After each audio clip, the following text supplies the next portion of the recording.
Okay, let us start our Sunday school. Let us first open in prayer. Dear Heavenly Father, once more we come before you as we continue our study of digital media and our relationship with it as human beings, as well as Christians. We thank you that you have made us to become creative beings, uh, having been created according to your likeness. You made us with capabilities to create tools. And therefore, we recognize that technology is a good gift. But also, we recognize as well that we are sinful human beings, and therefore, everything we touch now is tainted by our depravity. And therefore, we pray that as those whom you have redeemed to be in this world and yet also not of this world, that we would be careful and purposeful and critical in the way that we use these gifts of media and technology. So be with us, grant us guidance and wisdom as we continue to reflect on this. We pray in Jesus' name. Amen. So itinutuloy natin yung ating pag-aaral tungkol sa media or media technology, specifically the digital kind na meron tayo sa ating kapanahunan ngayon. And the subtitle ng ating pag-aaral, this is We Are God's Media, and the subtitle is Keeping Our Humanity in the Digital Age. Ibig sabihin, paano natin pananatilihin yung mga pagiging bukod tangi natin bilang tao na nilikha ayon sa wangis ng Diyos, at bilang mga Kristiyano, mga tao na tinubos para maipanumbalik bilang taong nilikha sa wangis ng Panginoon. How can we keep that humanity in the digital age? And isa sa mga pinagdiinan ko sa mga nakaraang lecture is that media are never neutral things to casually use and then ignore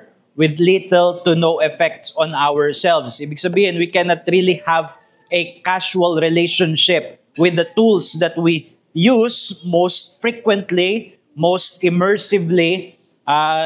Hindi yun pwedeng mangyari. Merong epekto ito sa atin for better or for worse. Kaya inintroduce ko yung noong mga nakaraan yung concept ng trade-off.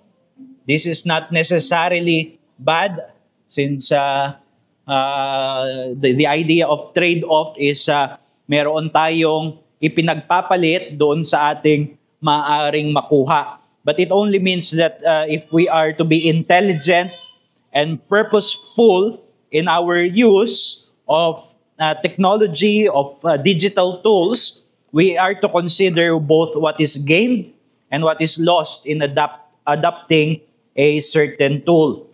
And there are human assets na indispensable for maintaining a vibrant Christian spiritual life that we may lose or weaken as we become more immersed with the many media technology of our day, including social media and including informational media. Nakita na natin yung iba.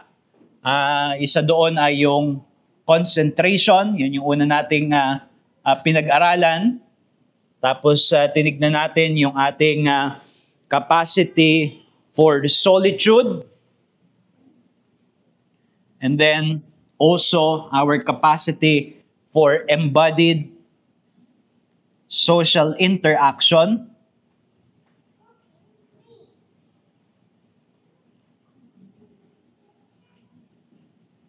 Ngayon, ang ating pag-aaralan ay isa lang, pero lalagyan natin ng tatlong sangay o tatlong aspeto kung saan makikita natin yung bagay na ito. Compassion or sympathy. We could also use the word empathy, rightly understood. Although empathy is a more controversial word dahil it could carry a lot of baggage, pero rightly understood, pwede nating pagsamasamahin dyan sa kapasidad na yan. And I will quote from two non-Christian authors who made observations about this that I believe should be shared by Christians as well. In fact, are shared by Christians as well na pagdating sa usapin ng compassion. Una, si Nicholas Carr sa kanyang aklat na The Shallows, sabi niya, one of the greatest dangers we face as we automate our thoughts and memories to a powerful electronic system is a slow erosion of our humanness and our humanity. It's not only deep thinking that requires a calm, attentive mind, it's also empathy and compassion.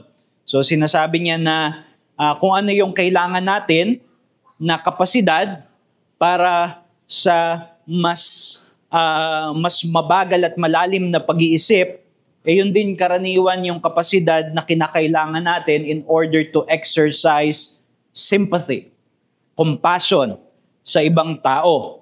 And if, as I have argued during the first few areas na pinag-aralan natin, yun yung isa na nagiging epekto sa mga tao, yung pagiging mahirap na maging kalmado at nakatutok na isip sa isang bagay, attentive mind. Another author, si Sherry Turkle, na kinote na rin natin nung nakaraang lecture natin sa kanyang aklat na Alone Together. Face-to-face conversation is the most human and humanizing thing we do. So, that is overstating the matter, but it is still true na yung pakikipag-converse sa kapwa-tao, isa ito sa mga bagay na talagang it is a very human activity to be able to communicate face-to-face. Fully present to one another, we learn to listen. It's where we develop the capacity for empathy, for sympathy, for compassion. It's where we experience the joy of being heard, of being understood. So yun yung sinabi niya. And somehow, you see where this is going, na kung paano nakakaapekto yung ating mga media technology sa usapin ng compassion. Sabi ko, tatlo yung ating specific na titignan. Yung una, medyo related siya sa mga napag-aralan na natin, yung relationship ng slow contemplation and human compassion. So, meron pala yung relationship. Yung same capacity for sustained reflection, kasi it is simply attention, di ba? Kapag may kausap tayo, we pay attention. We don't want to be lost elsewhere while there is a human being with a face right in front of us.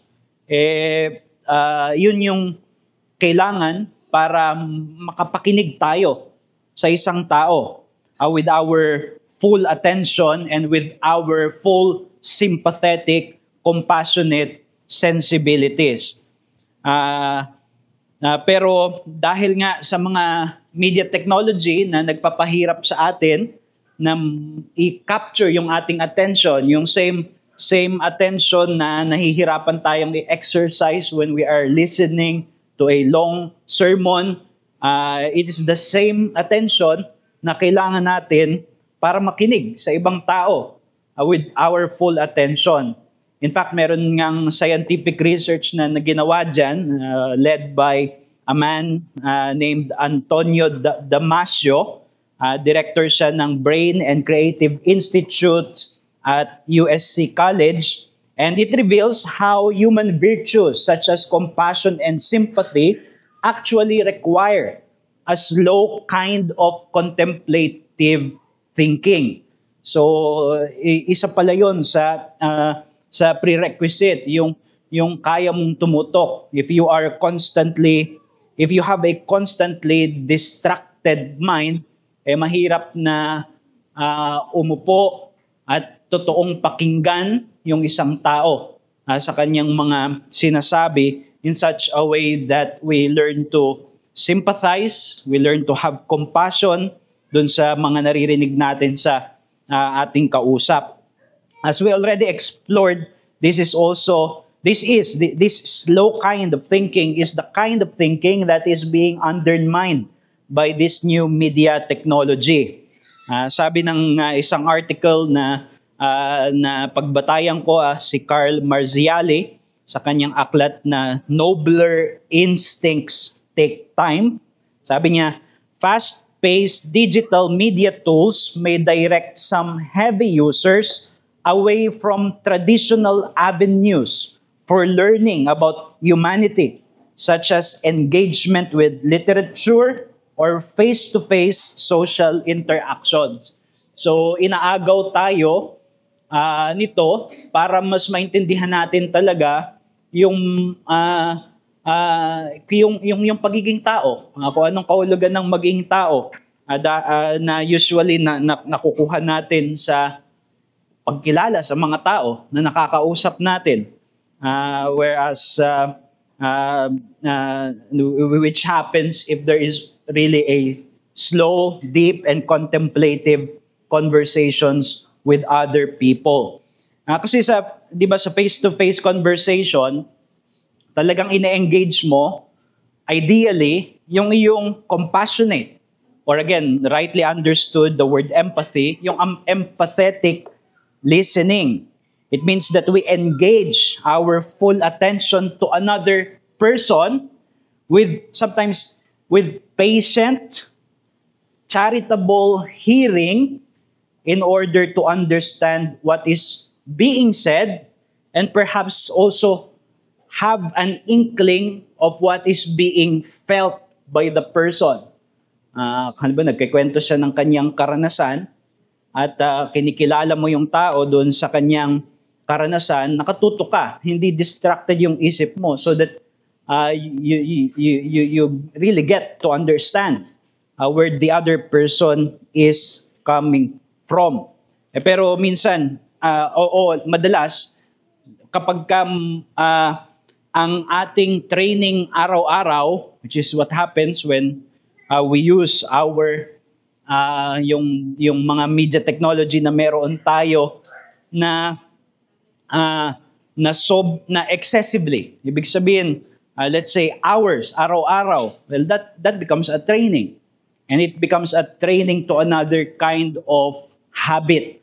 And ang training natin is, kapag halimbawa nag-scroll tayo ng scroll oras-oras, ang training natin is we want to get information fast and easy for efficiency. Yun na yung nagiging mode natin palagi. And then we run into the danger of applying this to human relationships. 'Di ba? Lalo ngayon may AI, 'di ba? May tanong ka at gusto mo malaman, sobrang bilis. You put the prompt and then the answer is there right in front of you. So that is what happens. Well, sa conversation, hindi pwede yun, no? Siguro, tignan niyo just by way of examining, and I'm not saying that this is all because of digital technology, but we may say that it could greatly contribute to this kind of conversations. Minsan may kausap kayo tapos you are constantly cutting out, or the person is constantly cutting out. So what's your point? Parang hindi ka makapaghintay, imbis na pakinggan mo para maintindihan mo yung kabuuan, ang gusto mo agad yung point na. What's your point? O kaya bago pa matapos, so ang sinasabi mo ba Di ba? Kasi gusto mo agad mabilisan, gusto natin agad nagiging mabilisan na kasi ang goal ng conversation is just to get information quick and easy. Just like ChatGPT. Ganun na yung mangyayari. And there is not much of, I understand where you're coming from. Alright? I understand what you feel about this. Which is what's required doon sa tinatawag na compassion, sympathy, even empathy. Our conversations become nothing more than getting information quick in order to produce results fast. And the problem is that is not how human relationships should work. So hindi sa ganon. So yun yung una pagdating sa compassion. Yung pangalawa, medyo natalakay na natin ito dito. Pero related din siya dito, which is yung embodied social interaction.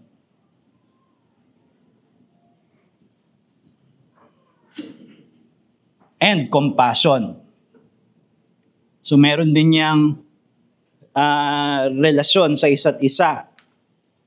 Kasi we may replace face-to-face conversation with virtual social interaction, and this may have a dehumanizing effect that could injure our compassionate and sympathetic sensibilities. Pagka kasi sa digital media, ang may barrier to sa human compassion.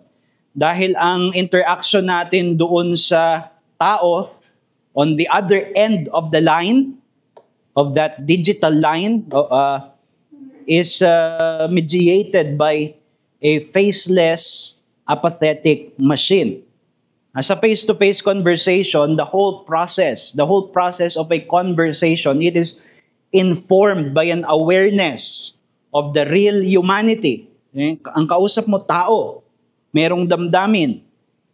Pero that's why we pay attention not only to their words, 'di ba? Kahit na subconsciously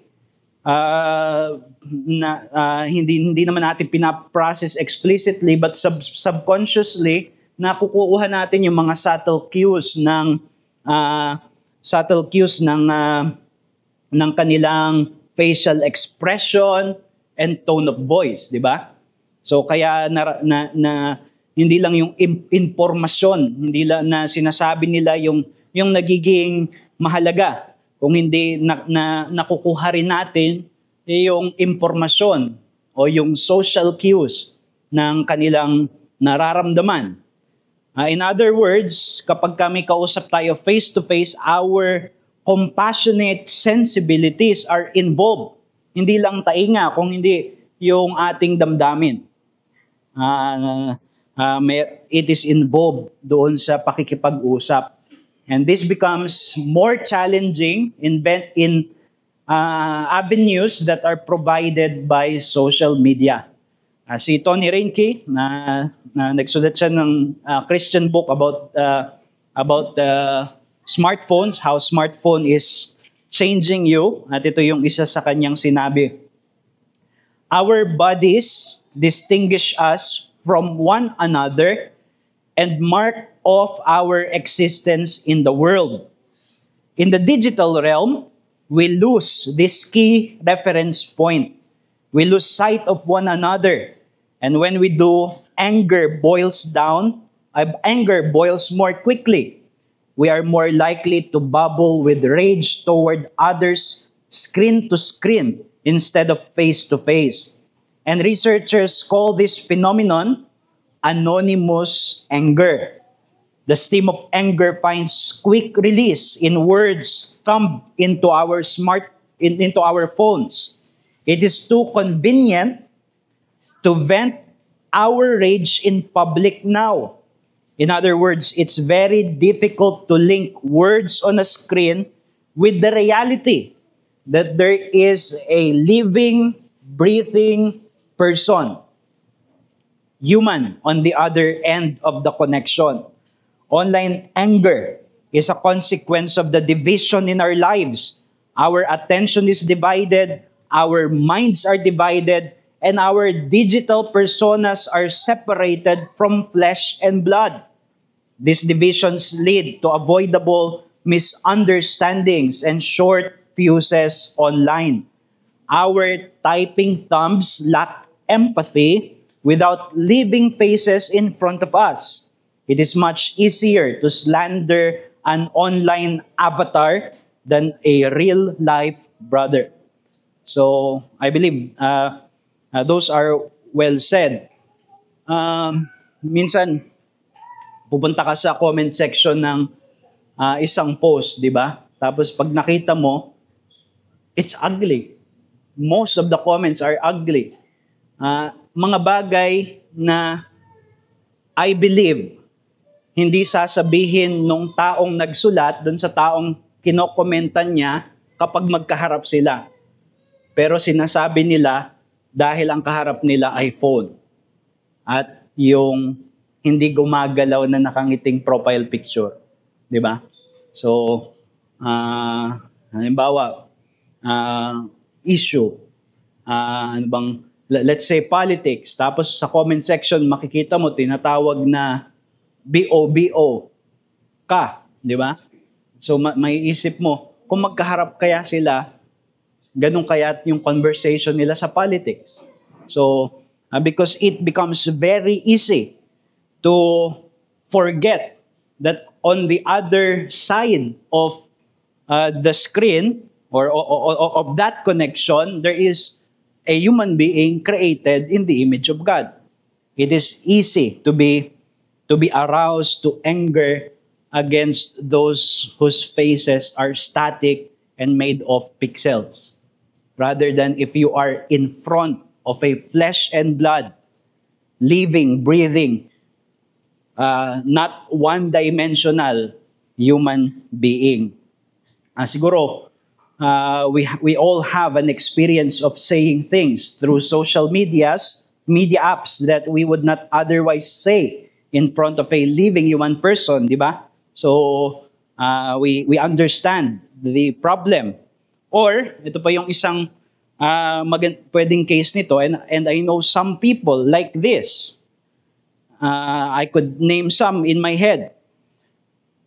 Wala dito, so baka isipin ako kaya yun. May mga certain individual na pagkakaharap mo, they are pleasant. They are kind socially.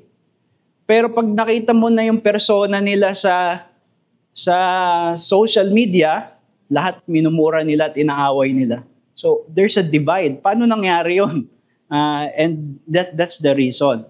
It is easier to forget na yung mga nakikita mong pangalan sa comment section o yung kung saan man sa thread, kung saan man sa Reddit, yung mga pangalan na yon merong human being doon sa kabilang connection.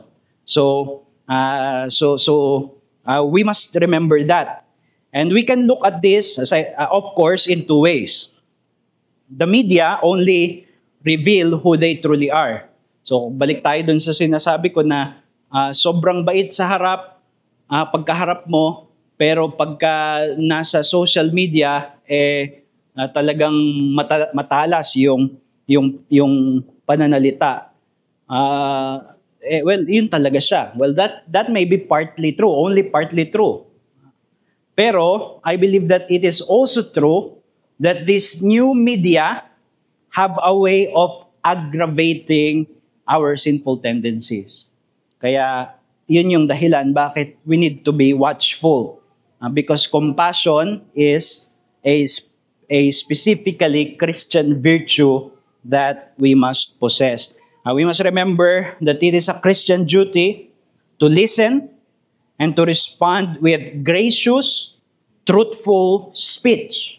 Those are virtues that we must excel at as Christians.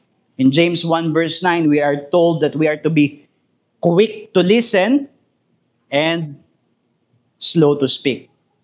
Quick to listen and slow to speak. So ibig sabihin, mas handa tayong makinig at mas meron tayong pagpipigil sa pagsasalita. So we must restrain our speech and be liberal with our hearing. So listening liberally, yun yung isang kailangan na magkaroon tayo.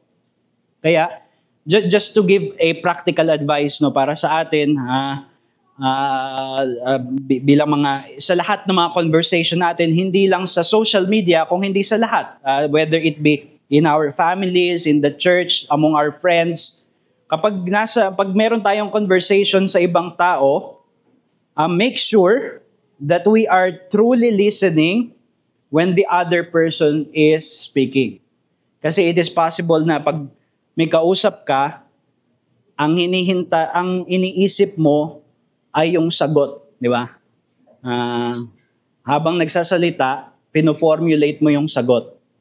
Hindi mo na napapakinggan. So hindi yun yung Christian virtue ng quick to listen and slow to speak. So hindi dapat pagka may kausap, you place your attention in hearing the other person rather than in formulating a response in your head. So that happens to all of us, I believe. Meron ngang, di ba, merong isang popular na self-help author, sabi niya, seek first to understand, then be understood. I believe it's the same message na sinabi ni James. Be quick to listen and slow to speak. One thing na pwede nating i-secure na naiintindihan natin yung tao, lalo na kapag yung mga bagay na mahirap intindihin o sabihin natin na may kahalo tayong damdamin, may mga emotional responses that makes it harder for us to hear more objectively. Or in cases of arguments, heated arguments, isang magandang paraan na gawin natin, whether we state it sa isip natin or we state it verbally, ulitin natin yung sinabi in our own words, pwede nating ulitin yung sinabi nung kausap natin bago tayo mag-respond. At kung uulitin natin siya in a way na mag-a-agree siya. Gets nyo? Halimbawa, sabi niya, I'm thinking of an example on my feet. Halimbawa, sabi niya, nagugutom na ako. Tapos, medyo nag-aaway na kayo, kaya heated na yung conversation. Tapos, uulitin mo. Sinasabi mo na di kita pinapakain. Hindi naman yung sinabi niya, di ba? So, you could turn that conversation in a more complex manner kung saan pag mayroong disagreement, pwede mong ulitin kung ano yung sinasabi niya in your own words in a way na mag-a-agree siya. Kaya pag nagre-respond ka from a place of having listened and having understood. So just a way of like a practical advice. So pwedeng i-apply sa mag-asawa o kung sa sino man na meron tayong conversation and it may have an effect of cooling things down, di ba? Hopefully. So only then would we have a right to speak because then we have truly understood. And of course, hindi sinasabi na be quick to listen, never to speak. Ang sabi doon is slow to speak. And in the Bible, we have a commendation of truthful, gracious speech. So let us remember in our conversations to be guided, first of all, by the deep awareness that on the other side of the line is a human person made in the likeness of God. So that applies sa face-to-face conversation, and we must strive even more consciously and intentionally na gawin ito pag sa social media. Kasi mas mahirap makita, lalo na kung yung profile picture ay AI generated. Hindi naman ito mukhang totoong taong nilikha sa wangis ng Diyos, di ba? Kaya pwede mong sabihin kung anong gusto mo. And this is once more as a a scriptural prescription that you find in James chapter 3 verse 9, kung saan sinabi, with it, ang tinutukoy dito ay yung dila natin, pero ngayon pwede na nating isama yung ating mga daliri, yung ating typing thumbs. With it we bless our Lord and Father, and with it we curse people who are made in the likeness of God. So pinapakita dito ni James yung irony where the tongue that we use to bless God, to worship Him, is also the tongue that we use in order to curse those who are made to be like Him, like God. And therefore, it should not be. That should tame our typing thumbs to always remember that on the other end of the line, there is one who is created in the image of God. Nilikha ayon sa wangis ng Diyos. And it would not be appropriate to call them ugly names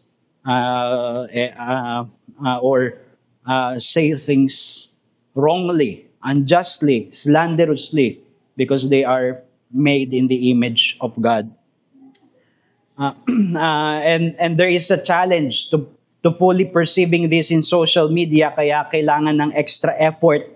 But we must take that effort because this is a biblical virtue. The book of Proverbs many times commends the person who restrains his lips until he has something wise and virtuous to say. Proverbs 10 verse 19, Proverbs 16 verse 23, Proverbs 18 verse 6 to 7, and Proverbs 25 verse 11. You can list down those verses for yourself. Pero ipinapakita doon na yung pagpipigil sa pagsasalita hanggang meron ng masasabing salita na may karunungan. And sa social media, there is always that temptation to speak up easily. Di ba? Pagbukas mo ng Facebook, ang tanong sa'yo, what's on your mind? Well, not everything on your mind deserves to be put out there, di ba? Only if it is helpful, if it is relevant, if it is wise, and if it is virtuous. And sometimes, when what is in our mind is anger or bitterness, which is yun yung nangyayari sa doon sa mga rants na nangyayari sa social media, then the best thing to do is not to type it out. So Paul says in Colossians 4 verse 6, let your conversations be always full of grace, seasoned with salt, so that you may know how to answer everyone. So yun yung pangalawa, yung panghuli, ay yung tinatawag ng iba na apocalypse fatigue.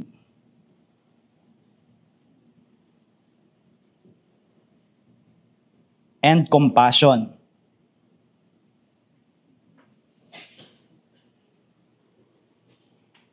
So maraming mga cultural critics, they have observed another phenomenon that endure the compassionate, the sympathetic sensibilities ng mga digital media users. At tinatawag nila ito na apocalypse fatigue. Anong ibig sabihin nun? Nadideplete daw yung sympathetic energies natin.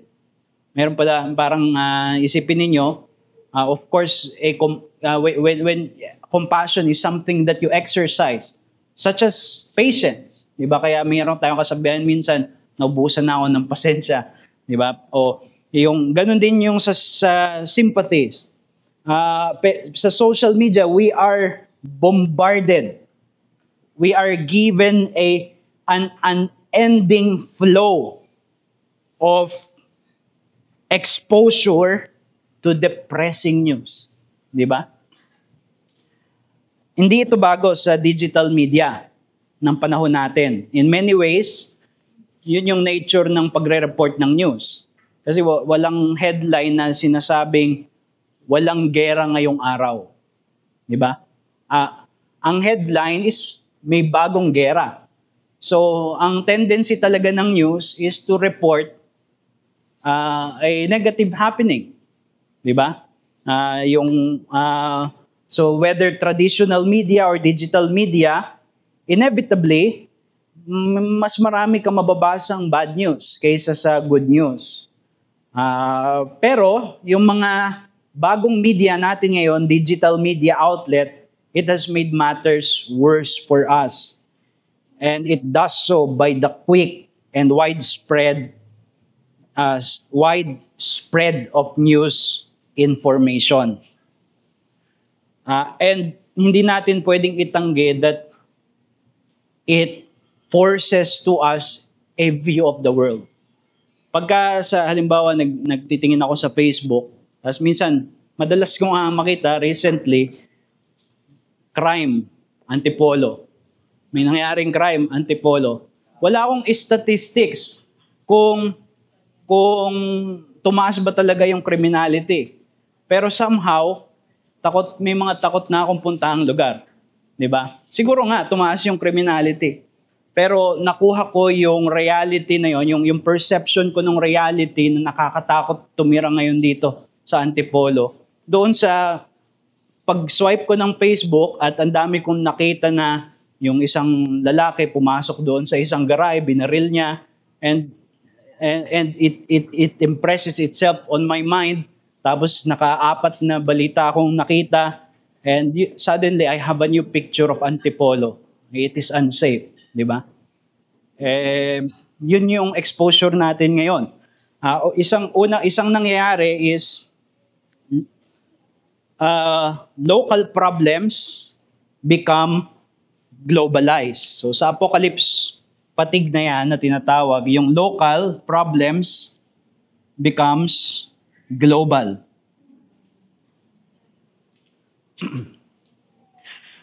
Yung digital age, it has made a tremendous advance to globalization.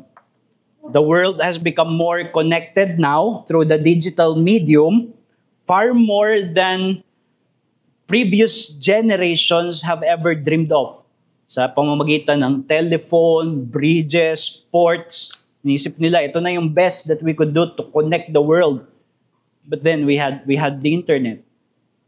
And hindi ito kahit sa panaginip, hindi ito naisip ng mga naunang henerasyon sa atin. Kung ano yung nangyayari sa kabilang panig ng mundo, dati darating yung balita kasabay nung paglakad ng barko papunta sa kabila. Ngayon, instant, di ba? Kung gaano kabilis mag-travel yung information doon sa kung anumang sistema na meron tayo digitally. And while it is a good thing in many ways, there are also tremendous changes na inintroduce nito sa buhay natin.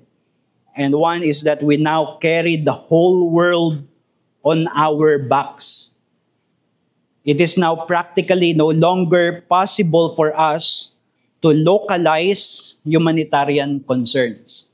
Whereas dati, kung ikaw bahagi ka ng isang tribe or isang maliit na local community, ang pinaka-dinadamdam mong problema ay yung nagugutom na pamilya dun sa kapitbahay mo, yung namatayan na tao doon sa ka-churchmate mo, at kung saan at kung gaano man kalawak, but it is still fairly local.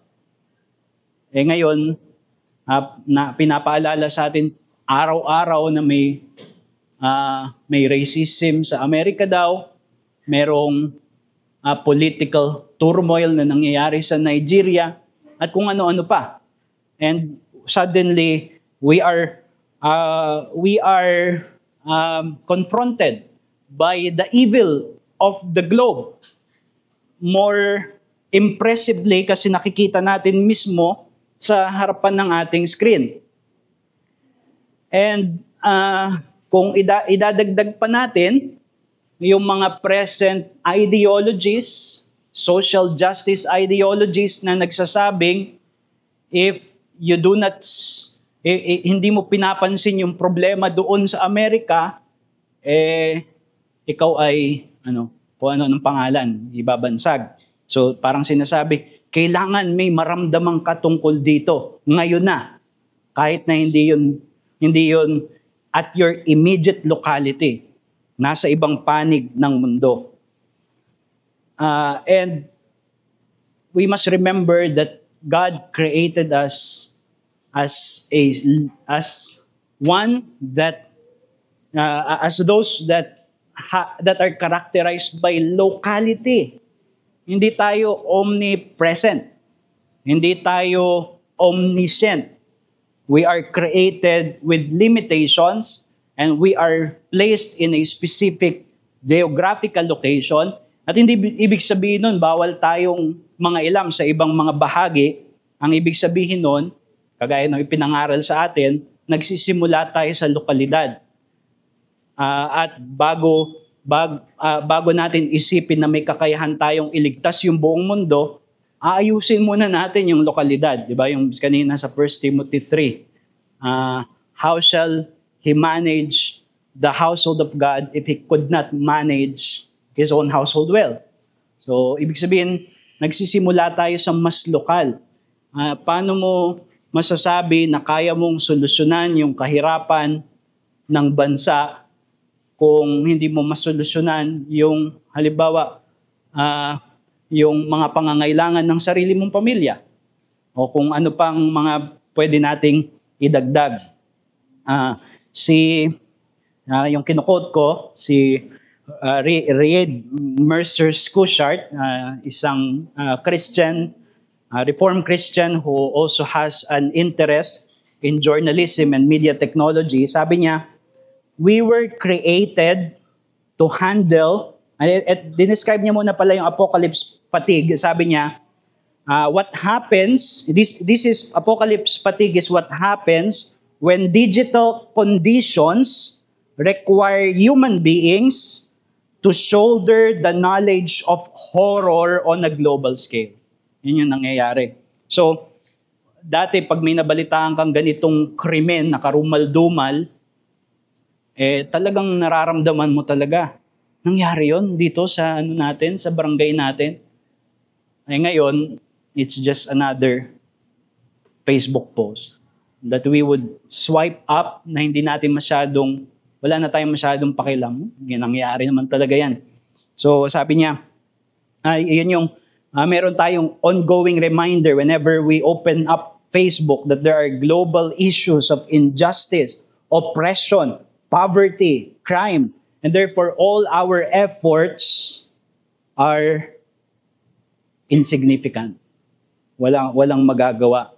So we can no longer localize our humanitarian concern. And then sabi niya, we were created to handle the stories and sorrows of the tribe we were born into, and a profound exhaustion sets in when we are enabled through mass media to take on a godlike omnipresence in terms of what is known without the accompanying omnipotence that would allow us to do anything about it. Kaya dun sa mga ibang nabasa ko, yung digital natives na tinatawag, ang response na lang nila ay desensitization. Just to not care about the world. Just to no longer care about these issues. After all, the world is just bad. So kasi yun na yung nakita nila the world is bad. Yun yung nakikita sa news, sa social media. And nagkakaroon ng apathy sa social, political, and cultural issues. And the proper diagnosis must take into account that they are not apathetic, pinanganak na apathetic, kung hindi, yun na talaga yung digital phenomenon ay nakapag-contribute doon. So again, si Schuchart, sabi niya, with so much to care about, one of the primary frustrations of students today is that adults keep telling them that they need to care more. This is a misdiagnosis of the problem. It is not that digital natives lack concern. It is that they can't care more. It is simply impossible for one person to care about every single issue and remain sane. Diba? So again, sabi ko nga, nakakadagdag dyan yung social media. Kasi napakaraming issues sa mundo. Tapos kapag may issue na hindi ka nagsalita doon, there is a social pressure, especially among those social justice ideologies na dapat mag-speak up ka dito. Kung hindi, wala kang kwentang tao. Ganun yung mga litanya. And that is wrong.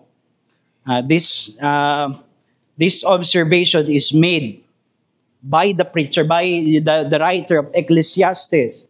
Sa Ecclesiastes 1 verse 15 to 18, when he was confronted by the reality of human suffering and injustice, sabi niya, with more knowledge comes more sorrow. Ang tinutukoy niya doon na yung knowledge nung crookedness na tinatawag niya ng sanlibutan. And therefore, little efforts cannot straighten out this cosmic crookedness.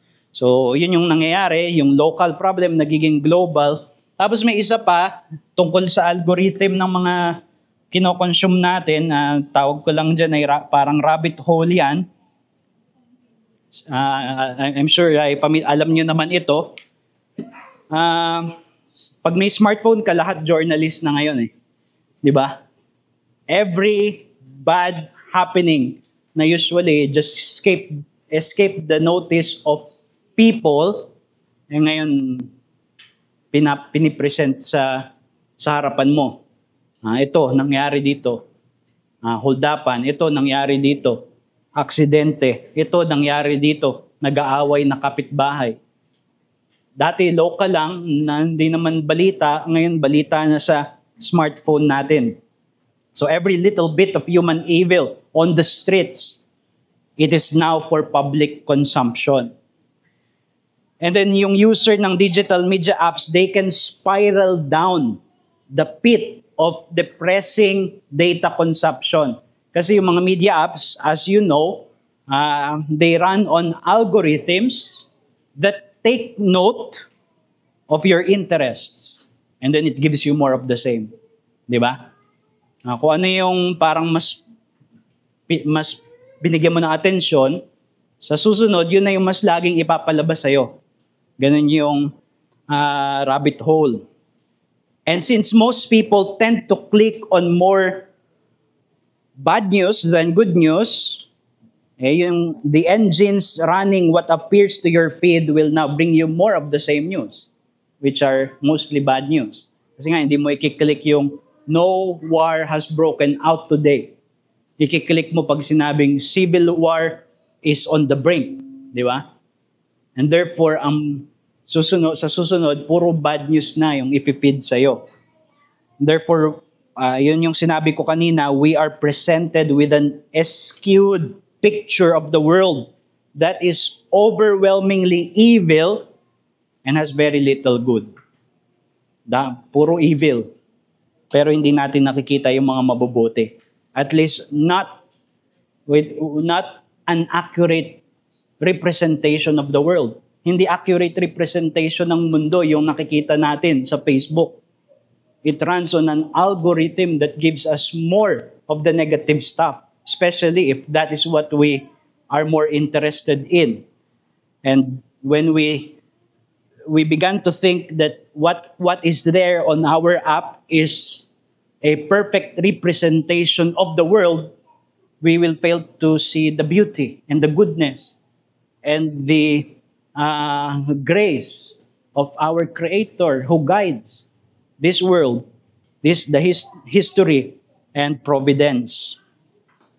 Sabi nga ng isang author, hindi ito Kristiyano, pero he has an insightful statement here. Media scholars who tally, si Steven Pinker ito, media scholars who tally news stories of different kinds or present editors with a menu of possible stories and see which they pick and how they display them have confirmed that the gatekeepers prefer negative to positive coverage, holding the events constant.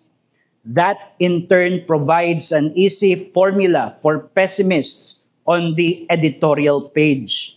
Make a list of all the wrong things that are happening anywhere on the planet that week, and you have an impressive sounding but ultimately irrational case that civilization has never faced greater peril. So it can skew our picture of the world. Kasi nga, ang news palaging pinapakita sa atin negative, therefore we tend to have a negative view of the world where evil is constantly happening and then not much good. And the proposed solution, and this is where I will end, once more from Mercer Schuchart. Sabi niya, the ability to empathize needs to be consciously self-sheltered. This is the first step toward healing the losses of desensitization. Thoughtful evaluation of the nature and amount of information that we ingest is absolutely essential. The second step is choosing the small way of love. As Mother Teresa said, who is not my mother, said, we can do no great things, only small things with great love. And it is in the daily discipline of finding quiet ways of rooting our love in the flesh and blood of our immediate community that will ultimately heal us.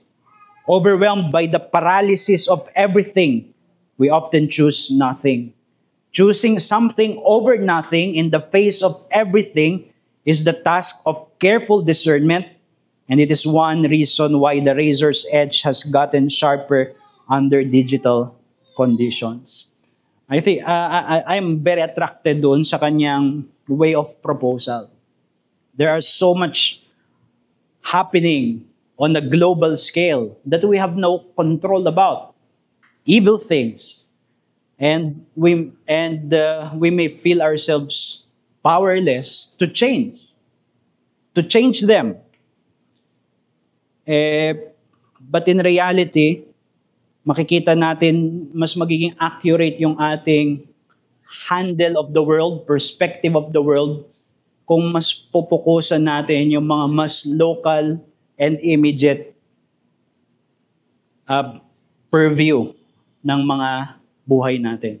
Di ba?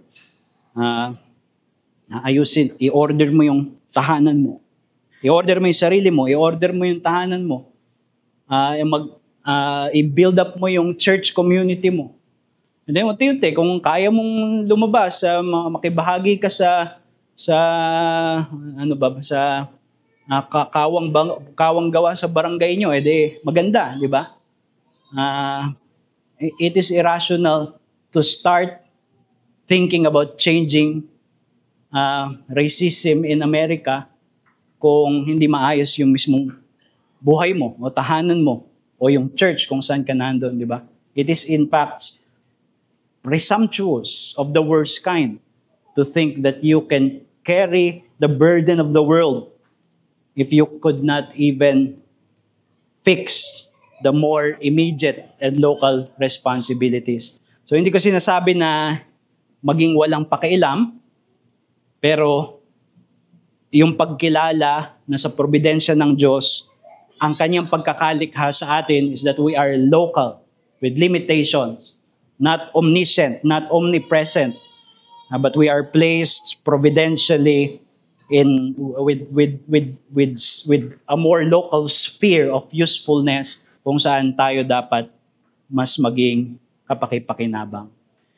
So, yun yung apat na mga human capacities na naapektuhan kung tayo ay magiging uncritical in our use of digital media And as I've said, hindi natin sinasabi na huwag tayong gumamit kung hindi maging matalino tayo sa ating paggamit ng mga media technology that we have in our day. And Lord willing, sa yung pinaka-last part ng ating pag-aaral na ito, we will consider some practical application, resolutions in line with this. Any thought, question?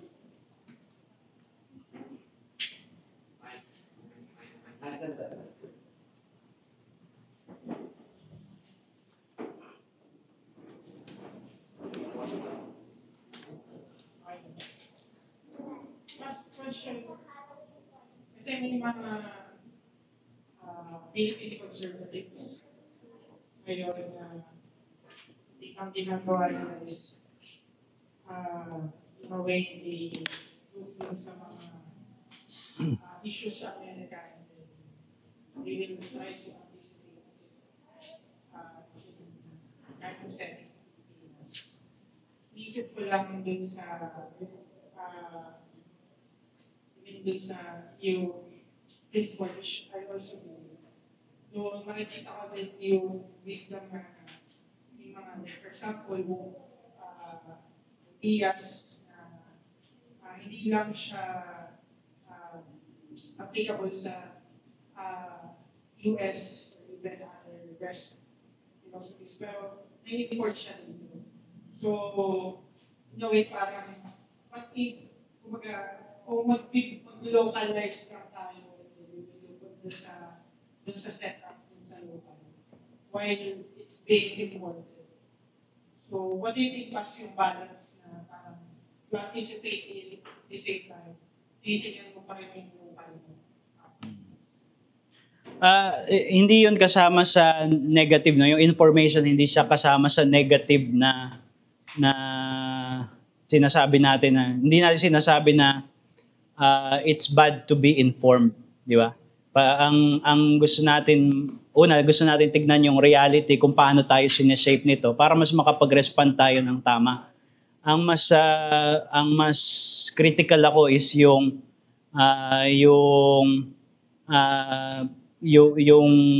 nanineglect yung localization, which is more immediate dahil doon sa concern sa global.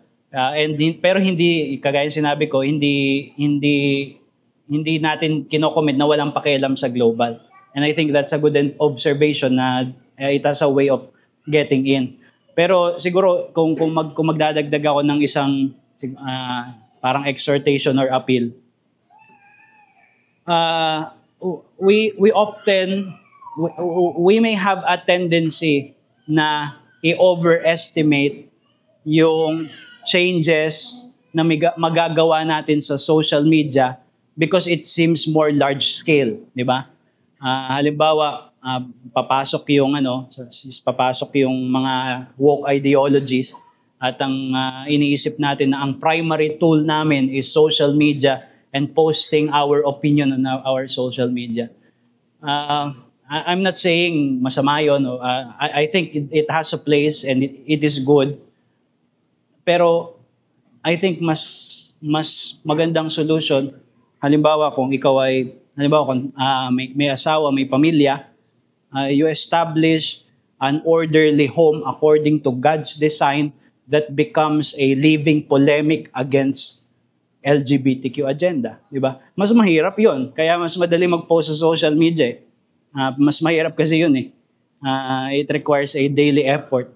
Pero kapag yung mga bagay na 'yun yung mas napagtuunan natin ng pansin, hindi tayo papalakpakan ng mundo, pero we are perhaps being more salt and light of the earth in a quieter way than what we could achieve doon sa pagpo-post lang sa social media. Hindi ko sinasabi na walang place doon, pero yung point dito ay yung pag-prioritize ng ating local kaysa doon sa nape-perceive natin na mas global. Daddy Nestor.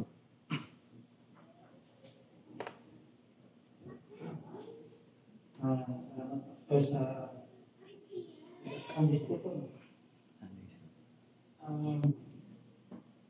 Di ko ako magsasalang pero check lang ako ng insights sa topic na to. Kasi yung technology na to, primarily sa nasa infrastructure ng internet and yung information ay exploded worldwide. This is human being. Kaya asahan natin na this is human being. Technology na to, which provides us so much information, ay talagang tainted with sin. Yung tao mismo ng buong effect. And so, makikita natin yan sa information, whatever that is sa internet na talaga marami dyan pa. Siguro, konting porsyento na lang doon yung talagang Christian yung itinuturo sa atin. But the majority talaga, ano yun? It influences us to think na wala yung Diyos sa mga bagay na yun. Kaya, bilang Kristiyano, talagang kailangan natin maging maingat doon, maging mapanuri sa informasyon or behavioral pattern na which this kind of technology is trying to influence us para makonform tayo doon. Kailangan maingat tayo doon dahil saan yung mismo niya. Yan, kung ano ba, since ganyan nga ang kasalanan, ano ba maganda yung suppress this kind of yung pagdating ng informasyon sa atin. Para sa akin, hindi tama kung susuppression. Kailangan lang maging mapanuring tayo. Pero to suppress it ay mas masama yung magiging resulta. So let's take for example sa North Korea, communist country yun. Sinusuppress nila doon yung internet doon. Yung information suppressed. Ano ang resulta as a nation? Hindi maganda resulta. So, to suppress it sa isang particular yung segment of society, mas masama ang influence. Kaysa ko, gawin ko open for so, kung yung Facebook, social media, susuppress mo yan. Hindi mo magiging maganda resulta. Hindi, kung ikaw ang isang Christian na leader o administrator o official ng gobyerno, tapos ano ka ng batas, mag-suppress natin ako. Hindi Christian ang paraan yun.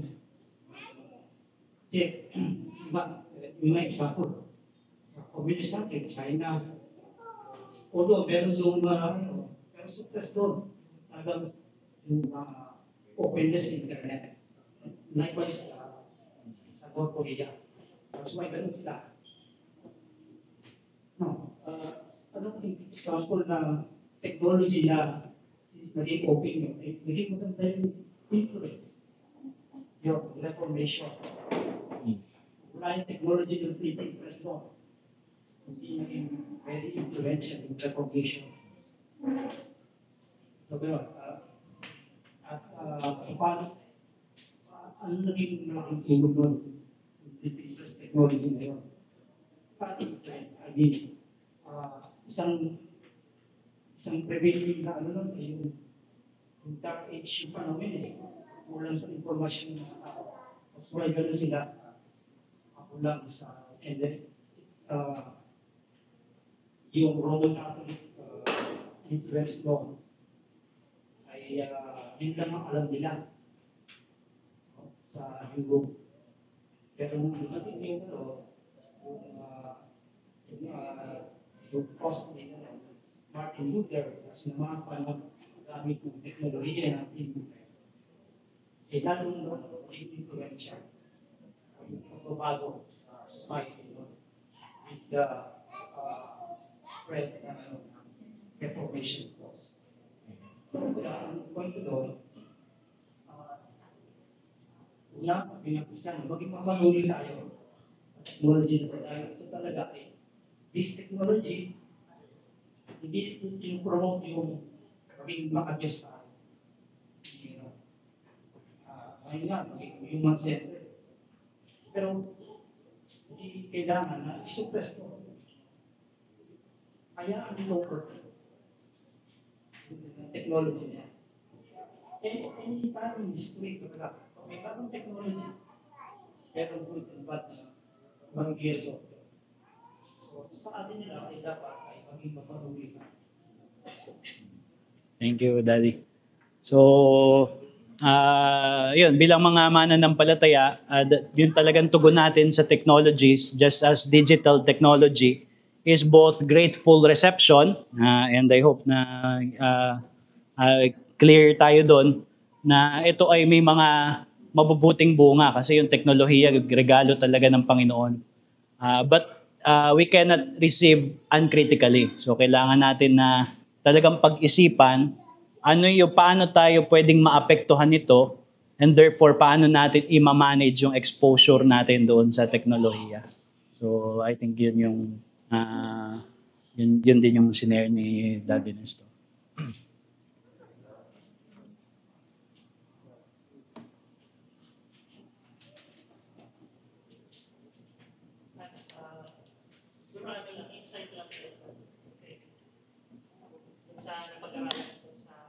Sa mass communication, pero meron talaga tinatawag na media literacy na kulang ngayon dapat tinuturo nga siya elementary na paano ginagamit yung media. Kasi tool siya. It's either yung tool pwede mong gamitin sa masama, pwede mong gamitin sa masama. And by God's grace, yung social media, hindi lang naman siya ginagamit sa masama. Halimbawa, yung mga sermons sa Amerika, napapakinggan natin ngayon. Sprouts, si Ferguson, maraming good things din na nangyari. Ginamit yung social media ng mga Christian. And yung nangyari din ngayon sa Pilipinas na mas na-expose yung corruption na lahat ng mga tao once na meron silang observe na corruption, dinadala nila sa social media. Hindi rin siya naging masama, kundi mas na-expose yung ego. Pero good thing din yung tinuturo ngayon ni Pastor Joseph na once na na-expose tayo din sa global na yung mga crisis, yung rampant na nangyayari hindi maganda sa buong mundo. Ang hirap din naman na dalhin natin yun sa in our heart. Dumating ako sa inyo na nanginginig pa ako. So you cannot say na kaya ako magaling. Kaya niyo tinanggap yung mensahe dahil magaling ako magsalita.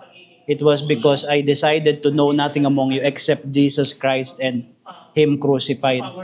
So parang may mga panahon na ang panawagan natin, baka para hindi matabunan yung mensahe ng Ebanghelyo, is that we place it at the very forefront. So siguro in that sense, pwede natin siyang i-apply sa social media as a secondary application na yung sana hindi natatabunan yung pagiging Christ-centered ng ating mga buhay based doon sa ibang mga bagay na mas pinipili nating ipahayag public. Thank you. Kaya tayo manalangin. So yung ating, after all, yung ating Sunday gracious school, Father, we thank you for the lessons kasi that we have learned Salamat po Hindi dahil natin kailangan mag-lecture alam ng Sunday namin school na ikaw ang gumagabay what ng are we kasaysayan. thankful Yung for mga social kaloob media. Wala ng masyadong teknolohiya profit yun, ay di ba? yung And we have a kinakasangkapan lot of para sa things to ikabubuti be ng thankful tao. for our At sa digital maraming media. mga kapamaraanan Pero ang mas ay kailangan natin nakakapagpalaganap usually ng is iyong katotohanan, how to ng iyong salita. critically, We have known that through history, vigilantly even now, use this sa aming para hindi kapanahunan. tayo Yet, hindi siya we maging also desire harmful not sa to be atin o sa blind ibang tao about kung paano natin siya ginagamit how or it may be magamit natin affecting siya us, ang how Christian. it is actually Kaya, affecting us. And we pray Naturally, that this kapag information, ganito yung tinuturo, this, merong tinatawag na ano ba tawag yung mga counsels would be useful may and tawag that you doon would yung grant us the wisdom yung to lahat ng apply modern ay them evil. to our So, own hindi ganun. situation na Pero iba-iba. naturally, ang At, i-discuss natin ay kung paano tayo kailangan magiging ng iba't vigilant ibang paglalapat doon sa and critical but we doon sa mga negative entrust, effects. ourselves Kasi yun yung to you, kailangan knowing natin. that So hindi natin sinasabi na that, huwag that tayong you have gumamit promised o hindi ito to mabuti. keep us, to keep your people, We could even in the midst all of list kung ano yung mga mabubuting bagay bagay evil nito. generation. Pero mas kailangan So natin we, na isipin ano commit yung ourselves to you ano naman yung in dapat tayo light of maging this, and may you bless this with fruit. We pray this in Jesus' name. Amen.